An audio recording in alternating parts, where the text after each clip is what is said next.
Recoñecidas doutoras universitarias, mestras e investigadoras uniranse para conmemorar o Día Internacional da Muller e da Nena na Ciencia. O Concello de Pontevedra celebrará esta xornada con 2 mesas redondas online. Investigar en pandemia será o título da primeira delas, que se levará a cabo o día 10 de febreiro.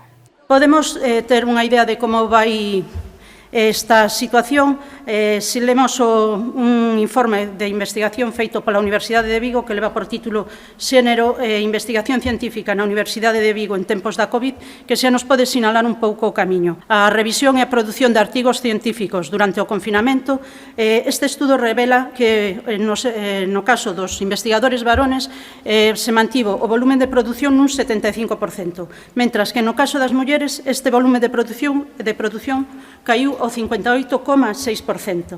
Que quere decir? Pois que esta fenda de cuidados igual sí ten moito que ver no que ten ocurrido neste ano.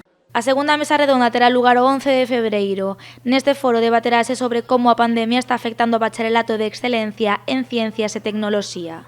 A segunda mesa redonda vai a estar centrada no STEM-BAC, que é o Bacharelato de Excelencia de Ciencia e Tecnología, que ten como obxectivo promover as vocacións científicas entre as nenas, xa que en moitas carreras de ciencias e tecnoloxía as alumnas están infrarrepresentadas e non poden quedar de lado do que vai a ser o progreso do mundo e a actividade dos vindeiros anos. Na última mesa redonda estará presente tamén a voceira do CIM.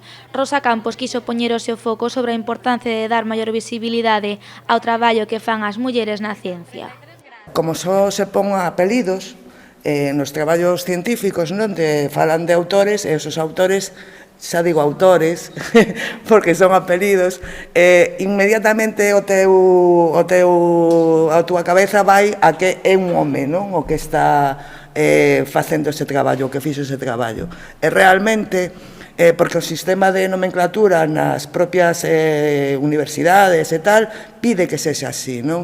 Eu penso que é algo que habería que empezar a cambiar. Elena Cartea, Susana Diz ou Esther Padín serán outras as mulleres que participarán nestas mesas redondas.